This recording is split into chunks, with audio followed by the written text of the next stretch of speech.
And the risk today is going to be kind of a level 1 risk of severe weather for any scattered storms that develop. So we'll watch areas east of the Mississippi River especially. But right now we're starting to break out in some sunshine in the Quad Cities. Might bump these temperatures up back into the 80s. But some rain-cooled air here to the north. But we really are focused on that severe weather threat here heading into tomorrow as our storm continues to develop. But right now with the warm front over the area, we have a level 1 to a level 2 risk. And as we were kind of mentioning, if you watched about an hour ago on the new news, a potential upgrade in the risk of severe weather, and we have seen exactly that. There is now a level 3 to level 4 risk of severe weather right in the heart of the Quad Cities. So this is a concern for some damaging, potentially destructive wind gusts, as well as a couple of strong tornadoes. So something we need to watch here heading into Tuesday.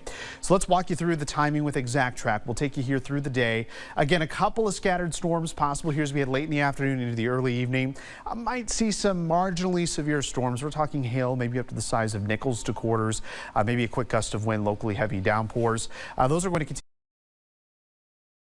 Morning hours. And again, we could see some redevelopment here overnight into early tomorrow morning.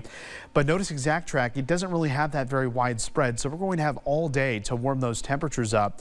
And we're really concerned about this complex initially, where the placement is. It could place a little farther to the south, and that's where we could have that potential. We're concerned about, as far as the widespread risk between about 6 and 9 p.m., is this line of storms that will start to track east through the area. Along that line, we could see those powerful wind gusts, as well as the potential for a few tornadoes as well. So there's that tornado risk here tomorrow. We do have a good shot at about a 10% risk for tornadoes here in most of the TV6 viewing area. That dashed line does indicate that we could see the potential for some EF2 tornadoes, and there's our damaging wind threat. That is that level 4 driven risk of severe weather here heading into tomorrow, so stay weather aware.